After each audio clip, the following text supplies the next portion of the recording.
본문의 메시지는 첫 번째로 우리는 자기 믿음에 합당한 그런 성도로서의 자세를 갖는 첫 번째가 뭐냐면 믿음의 형제 자매들을 실족시키지 말아라 하는 겁니다. 같은 믿음의 형제 자매들, 같은 교회 공동체 안에 있는 다른 믿음의 형제 자매들을 실족시키는 말이나 행동을 하지 말라 하는 거예요. 13절부터 15절까지 말씀이 그런 내용입니다. 교회 공동체 안에서 같이 신앙생활하는 믿음의 형제 자매들에게 상처를 주지 말아라. 우리는 흔히 신앙생활하면서도요, 한 교회 안에 있는 내가 만나는 성도들이 내 형제요 자매다, 이런 생각을 못할 때가 많은 것 같아요. 우리 모두는 믿음 안에서 한 형제요 자매인 것입니다. 우리가 한 달에 한 번씩 성찬을 하는데요, 이 성찬식 할 때마다 우리가 고백할 것이 뭡니까? 당신과 나는 그리스도 안에서 형제요 자매입니다. 피를 나는 형제요 자매다, 그 말이에요. 그 사실을 깨달아야 합니다. 그리고 정말 피를 나는 형제요 자매라면 피차 간에 상처를 주지 말아야 한다는 것입니다. 우리는 흔히 형제를 판단하고 비판하고 비난하고 비교하고 비소하고 비하하고 말을 오비 언어를 막 날리잖아요. 오비 언어. 우리 부모님들이 자녀를 사랑한다 그렇게 늘 그런 마음을 가지고 살지만 그럼에도 불구하고 자녀들에게 끊임없이 오비 언어를 날리잖아요.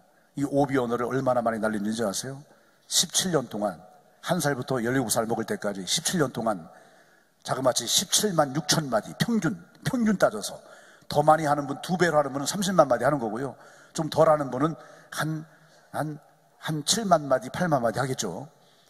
근데 평균적으로 볼 때 17만 6천 마디의 오비 언어를 날린다는 겁니다. 오비 언어, 비판, 비난, 비교, 비소, 비하, 오비 언어를 날린다는 거예요. 부모님들이 사랑하는 자녀에게 그렇게 한다는 거예요. 그런데 내 자녀에게만이 아니라 그것이 같은 교회 안에서 함께 신앙생활하는 형제 자매들에게도 동일한 그런 일을 저지른다는 것입니다. 그런데 우리가 저지르는 이런 죄들은 대부분 하찮은 것 때문에, 사소한 것들 때문에 하는 죄들이에요. 아무것도 아닌 거예요. 바울은 그걸 식물, 음식이라고 말하고 있어요. 로마 교회에서 가장 많이 일어나는 이런 오비 언어가 왜 발생되느냐, 그 원인이 뭐냐 분석해 보니까 음식, 식물 때문에 그렇다는 거예요. 당시 로마 시내에서의 식물이라고 하는 것은 뭐냐면 이 고기 먹는 걸 말하는 거예요. 근데 그 로마 시내에 유통되는 대부분의 고기는 우상에게 바쳐진 제물들이었어요. 때문에 믿는 사람이 우상 제물을 먹는다 하는 이 문제에 대해서 심각한 문제가 발생하는 겁니다. 유대인들이 자꾸 시비 거는 거예요. 부정한 음식을 왜 먹냐? 정결한 음식만 먹어야 한다. 전통적인 유대인의 이 코셔 후두법 있잖아요. 이 코셔법에 의해서 유대인들은 정결한 음식만 먹어야 돼요. 더군다나 우상에게 바쳐진 제물, 그런 걸 먹는다고 하는 것은 이건 말도 안 되는 거예요. 그러니까 비난하는 겁니다. 이방인들, 너희들 왜 자꾸 구원받았다고 하는 그런 당신들이 왜 자꾸 우상제물을 먹냐? 우상제물 먹는 건 죄다 막 비난하는 거예요. 당신은 믿음 없는 사람이다 막 비판하는 거예요. 그런 일이 로마 교회 안에서 막 벌어지는 겁니다. 그래서 많은 이방인들이 시험 드는 겁니다. 실족을 하는 거예요. 먹는 거 가지고 자꾸 뭐라고 그러니까 시험 드는 겁니다. 그래서 이 바울이 그런 하찮은 거, 먹는 문제 때문에 자꾸 믿음을 잃어버리게 만드는, 실족시키는, 교회를 떠나게 만드는 그런 일이 더 이상 벌어지면 안 된다라고 지금 말씀하는 것입니다. 여러분, 우리가 정말 믿는 사람으로서 교회 오래 다니다 보면 우리가 장로도 되고 권사도 되고 집사 되고 소위 말해서 박힌 돌이 되잖아요. 박힌 돌이 되면 뭘 생각합니까? 굴러온 돌을 생각하는 거예요. 굴러온 돌. 굴러온 돌이 박힌 돌을 빼려고 그러네? 이렇게 되는 거예요. 기득권이죠. 텃세라는 거죠. 이런 것이 자꾸만 우리 자신도 모르게 발생합니다. 생겨나는 거예요. 그래서 자꾸만 굴러온 돌이라고 생각되는 사람들에 대해서 비판, 비난, 비하, 비소, 비교하는 겁니다. 그리고 정죄합니다. 그만 실족을 시키는 거죠. 이런 일이 얼마나 많이 벌어집니까? 우리가 전도, 한 명 전도해서 교회로 데리고 나오기가 얼마나 힘들어요. 근데 죽어라 전도에 데리고 나오면, 아니면 자발적으로 나온 사람을 이렇게 이런 오비 언어를 날려서 실족을 시키는 겁니다. 여러분, 대부분 교회에서 우리가 저지르는 이런 죄악들은, 실족의 죄라고 하는 것은 대부분 하찮은 것들 때문에 발생해요. 아무것도 아닌 사소한 것들에, 이거는 상대적인 것들, 문화적이고 관습적인 것들에 의해서 발생하는 거예요. 그거는요, 하나님 말씀에 진리도 아니고 교리도 아니고 법도 아닌 거예요. 그래서 이런 거는 죄라고 생각도 안 하고 그냥 막 저지릅니다. 하지만 아무것도 아닌 것을 가지고 형제 자매를 비판하는 것은 성도가 해서는 안 될 가장 큰 죄악이라는 사실을 우리가 깨달아야 합니다. 왜 그런지 아십니까? 성도는 값비싼 은혜로 사랑받고 구원받은 자이기 때문에 그래요. 내 형제 자매도 성도예요. 주님께서 값비싼 은혜로 그를 사랑하시고 그를 구원해 주셨어요. 주님이 사랑하시고 주님이 용서하시고 주님이 구원하신 그 형제 자매를 내가 함부로 비판하고 비난하고 비교할 권한이 있습니까? 없어요. 주님이 사랑하시고 은혜 주시고 구원하신 그 형제를 내 마음대로 막 비판할 권한이 있나요? 없어요. 어떤 종류의 실족해 하는 말이나 행동도 성도에게서 나타나서는 안 된다라고 하는 것이 오늘 바울의 분명한 선언인 것입니다. 주님 말씀하시기를 소자 하나라도 실족해 하면 연자 맷돌을 목에 달아 바다에 빠뜨리는 것보다 빠뜨리는 것이 더 낫다, 이렇게 말씀하고 있어요. 이 실족해 하는 것은 그 사람을 회생 불가능, 소생 불가능 상태로 빠뜨리는 것이다. 실족은 곧 고의적 살인죄와 같은 것이다. 내 형제 자매를 실족시켰다면 고의적 살인죄를 저지른 거하고 똑같다. 영적 살인죄라는 거예요. 내가 무심코 한 말이라도 그 말이 형제 자매에게 상처를 주어서 실족해 했다면 고의로 살인을 저지른 죄와 똑같은 것이다. 그렇게 말씀하는 거예요. 우리 성도 여러분 잘 보십시오. 여러분이 교회에서 무심코 던진 그 말, 그냥 무심코 했어요. 일부러 저 사람 상처받아라, 그렇게 한 말이 아니에요. 그냥 무심코 했는데 그게 그 사람한테는 큰 상처가 되기도 합니다. 가끔 어떤 유인이 갑자기 안 나와요. 그게 잘 다니다가 안 나와요. 이상하다. 2주 3주 빠져요. 왜 그런가? 가서 물어보게 해요. 그럼 처음엔 대답을 안 해요. 그러다가 좀 친한 사람 통해서 왜 그런지, 무슨 문제가 있는지 한번 얘기 좀 해봐라. 그럼 그때서 얘기를 하는데 대부분 뭐냐? 같은 믿음의 형제 자매들에게 어떤 말이나 행동을 통해서 상처를 받은 거예요. 거의 대부분 그래요. 거의 90% 이상이 그래요. 우리가 좀 이 부분을 심각하게 생각을 해봐야 됩니다. 많이 분별하고 판단을 해봐야 됩니다. 여러분이 우리 특히 청년들에게 좀 이렇게 나이가 좀, 요즘은 뭐 나이 드는 게 좀 이게 좀 어떻게 보면 당연하잖아요. 예. 사회적인 상황이 그러니까 청년들이 이제 나이가 먹어요. 근데 여러분이 어떤 처자를 보고 나이가 많이 먹은 것 같은데 어떻게 시집은 안 가는 것 같고, 그러니까 물어요. 나이가 몇이야? 그러면 나이 많이 먹은 처녀는요, 나이를 묻는 것 자체가 스트레스예요. 상처를 받습니다. 게다가 저 35인데요? 그렇게 대답을 했더니 아니 여태 시집 안 가고 뭐해? 그러면요 그때는 철퇴를 맞는 거예요. 철퇴를. 거기다가 한마디 더 철퇴를 맞아가지고 비실거리는데 거기다가 상처에다가 소금까지 뿌리는 것이 뭐냐면, 야, 너 아무개는 이제 32살인데 애가 초등학교 1학년이야. 너는 35이나 먹어가지고 시집도 안 가고 어떻게 하려고 그래? 그러면요 상처에다가 소금까지 뿌리는 거예요. 물론 당연히 상처를 주겠다, 실족을 시키겠다, 그런 마음으로 한 건 아니에요. 그냥 지나가는 말로 할 수도 있어요. 하지만 여러분, 이것이 무심코 한 그 말이 누군가에게는 치명적인 상처가 되기도 한다는 사실을 깨달아야 합니다. 여러분, 그래서 요즘 애들이 그러잖아요. 신경 끄세요 그러잖아요. 신경 끄세요. 사회적 상황이나 환경 속에서 또는 문화 속에서, 관습 속에서 내가 이 말을 함으로 상대방에게 상처가 될 것 같다, 이런 판단이 들면 하지 말아야 되는 거예요. 분별이 필요합니다. 깊이 생각을 해봐야 되는 거예요. 요즘은 여성들에게 묻지 말아야 할 것 3가지가 있어요. 첫 번째가 뭐냐? 몇 살 먹었냐? 절대 묻지 마라. 몸무게 얼마나 나가냐? 이거 묻지 마라. 애는 언제 낳냐? 이거 묻지 마라. 요즘 시집가고 5년 10년이 지나도록 애 안 낳는 분들 많아요. 못 낳는 경우도 있고요, 안 낳는 경우도 있고요. 거기다 대고 자꾸 애 낳았어? 언제 낳을 거요? 이러면요 상처가 되는 거예요. 걱정돼서 한 말이고 관심 있어 한 말이지만 듣는 입장에서는요 상처가 되기도 하는 것입니다. 특히 여러분 직분이나 직책이 중할수록, 연륜이 높을수록 말과 행동에 신중하시기를 바랍니다. 삶도 일어나시기 바랍니다. 3번 기도하고 말하세요. 반드시 교회 안에서 형제 자매들에게 뭔가를 말하고 싶을 때는 3번 기도하고 말하세요. 3, 4, 1원 3번 생각하고 말하라 그랬는데 성도는 3도 1원 해야 되는 거예요. 상대방 입장을 먼저 헤아려 보고 그 다음에 이 말이 상대방에게 상처가 될 것인가 안 될 것인가 분석해보고 그 다음에 말을 하라는 거예요. 지금 내가 나이값 자리값 제대로 잘하고 사는 건지 자신을 살피고 분별할 필요성이 있다는 것입니다. 여러분, 교회 공동체 안에서 먹고 사는 문제, 교리 문제 또는 이념 사상의 문제나 정치 노선의 문제들, 이런 문제들이 많이 발생해요. 많은 분쟁들이 일어나기도 합니다. 하지만 여러분, 그 어떤 이유로도 형제 자매를 실족해 하는 말과 행동을 해서는 안 되는 것입니다. 여러분에게 이 결단이 있기를 바랍니다. 앞으로 교회 안에서, 공동체 안에서 내 믿음의 형제 자매들에게 말과 행동으로 실족시키지 않겠습니다. 결단하는 여러분 되시기를 주님의 이름으로 부탁드립니다. 두 번째, 화평과 덕을 세우라 하는 것입니다.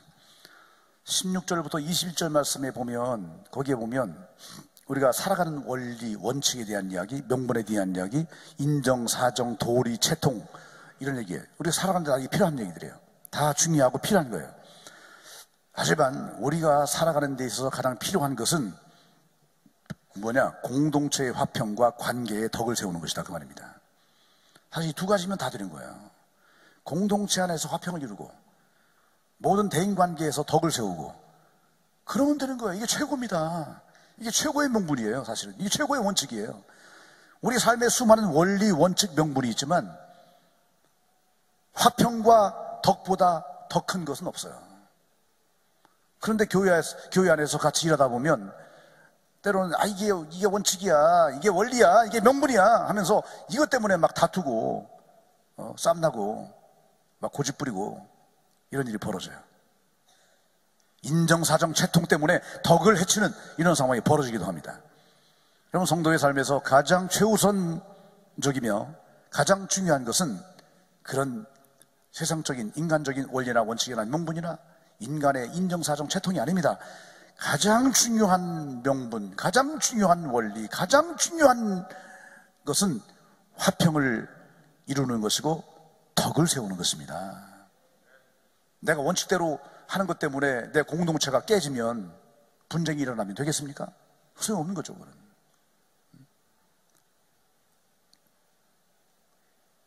바울은 이렇게 말합니다. 모든 일을 원망과 시비가 없이 하라.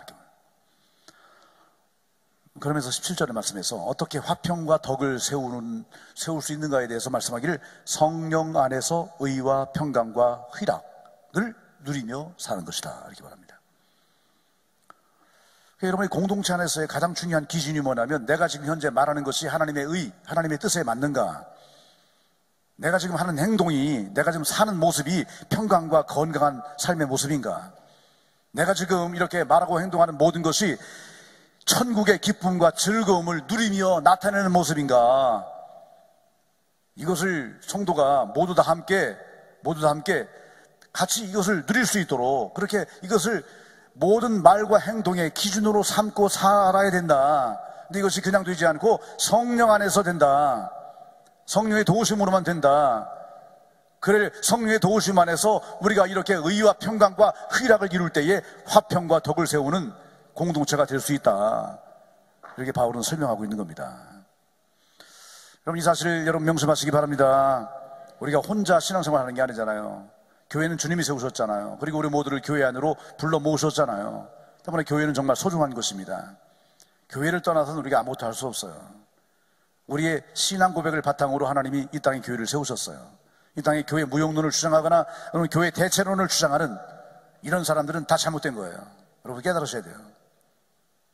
정말 교회가 소중한 거예요. 이 소중한 교회 안에서 우리가 신앙생활하는데, 우리가 하나님이 주신 우리 믿음의 동산이에요. 영적인 동산이에요, 교회가. 하나님이 주신 영적인 동산을 아름답게 가꾸고 꽃을 피우고 열매를 맺도록 우리가 해야 되는 것입니다.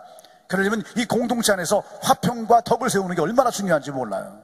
근데 우리가 무심코 하는 그런 말 때문에 내 관습과 내 문화에 의해서 다른 사람을 함부로 비판하고 비난하고 비교하고 정죄하고 이렇게 함으로써 우리가 얼마나 이 공동체의 화평을 깨뜨리고 얼마나 덕을 해치는 일을 해왔습니까? 여러분, 우리가 그러잖아요. 유행가를 부르면 된다 안 된다 이런 거 논할 거 없어요. 기분 좋으면 유행가 부를 수 있어요. 왜 유행가로 세상 노래라도 마음을 기쁘게 하잖아요. 그러니까 마음이 즐거우면 유행가 부를 수 있어요. 응? 내가 이런 얘기하면 저게 목사 맞아? 저런 말하는 게 목사 맞아? 또 그렇게 생각할지 모르겠는데 여러분 부를 수 있는 거죠. 예, 그거 논할 거 없어요. 그거 가지고 따지느라고 괜히 그것 때문에 시간 보내고 애쓸 거 없어요. 유행가를 부르면 된다 안 된다 이게 교회에서 논할 문제가 아닌 거예요. 어떤 분은 술 문제 가지고 얘기합니다. 와인 가지고 와인은 술이다 아니다. 예? 이거 가지고 논할 것도 없어요. 다를 거 없어요.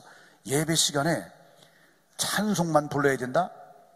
아니다. CCM도 복음성가도 불러도 된다? 이런 거 가지고 굳이 논쟁할 필요가 없어요. 우리가 관습과 문화 속에서 하라 마라 해도 된다 안 된다 이런 나름대로의 원칙과 명분들을 가지고 있는데 대부분 이런 것들은 절대적인 것들이 아닙니다. 상대적인 것들에 불과한 겁니다. 사소한 것들이에요. 이건 죽고 사는 문제도 아니고 구원 받느냐 마느냐의 문제도 아닙니다. 성도는 진리 안에서 자유함을 누리는 존재가 되어야 하는 겁니다. 다만 내 자유 때문에 형제의 자유를 침해해서는 안 되는 것이죠. 공동체 안에서 가장 중요한 것은 화평과 덕을 세우는 것입니다. 화평과 덕을 세우는 거. 할렐루야. 내가 말 한마디 함으로써 공동체의 화평이 깨질 것 같다 그러면 말하지 말아야 돼요. 입 다물어야 돼요. 다물어야 돼요. 내가 관계 안에서 내가 어떤 이런 말을 함으로써 누가 이런 말 하더라 라고 말전주함으로써 관계의 이 평화가 깨지고 관계의 덕이 무너지는 그런 일이 발생할 것 같으면 절대로 말 전하지 말아야 돼요. 여러분의 공동체 안에서 하나님 주신 믿음의 동산, 영적인 동산을 아름답게 가꾸는 최고의 기준이 무엇이냐? 화평과 덕을 세우는 것이다. 아멘. 이게 성도의 책임이에요. 믿음을 가진 성도의 자세예요. 하나님이 우리에게 귀한 교회 공동체를 주셨는데 이 교회 공동체를 깨뜨리지 않기를 바랍니다. 화평과 덕을 세우는 사명을 감당해내시기를 주님의 이름으로 간절히 축원합니다. 이것이 모든 원리 원칙 명분보다 가장 최우선, 가장 높은 자리의 명분임을 깨달아야 합니다. 세 번째, 자기 행동에 책임을 져라 합니다. 자기 행동에 책임을 지는 자세. 자, 22절 이하 말씀 보면 현재 자신의 행동이 믿음의 양심의 거리낌이 없느냐 있느냐 이걸 질문합니다. 당시 유대인 기독교인들이 이방인 기독교인들을 향해서 막 정죄. 왜 우상제물 음식을 왜 먹냐? 그건 죄다. 정죄하는 거죠. 이 부분에 대해서 바울은 뭐라고 말하냐면 믿음으로 먹는다면, 믿음으로 먹어서 자기 마음에 꺼리낌이 없다면 먹어도 돼. 그 말하는 거예요. 우상제물 먹으면 절대로 안 돼. 이게 유대인들의 관습과 문화였지만 이 바울은 그걸 뛰어넘어서 뭐라고 말합니까? 우상제물이라도 양심에 꺼리낌이 없다면, 믿음에 꺼리낌이 되지 않는다면 먹어라. 먹어치워라. 우리가 정확하게 깨달아야 됩니다. 자기 행동에 책임지는 자세를 가지면 된다는 그 말이에요. 내가 무슨 어떤 행동을 하든지 그 행동이 내 믿음에 꺼리낌이 없으면 된다. 꺼리낌이 되지 않으면 된다 그 말이에요. 그 성도는 책임질 수 있는 행동을 하라 그 말이고요. 책임질 수 없다면 하지 말라 그 말인 것입니다. 지금 내가 믿음으로 살면 하나님께서 구원과 복을 주십니다. 믿습니까?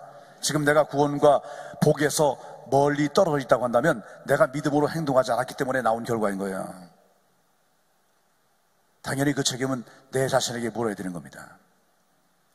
지금 내가 병들었다면 그 책임은 자신에게 물어야 되는 거지, 뭐 하나님이 나에게 병들게 했다고? 하나님 원망하고?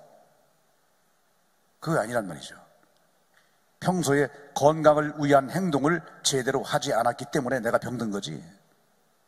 아무거나 막 주워 먹고 다니고 운동도 안 하고 아무 그냥 맨날 그냥 퍼질러 자고 그래 보세요.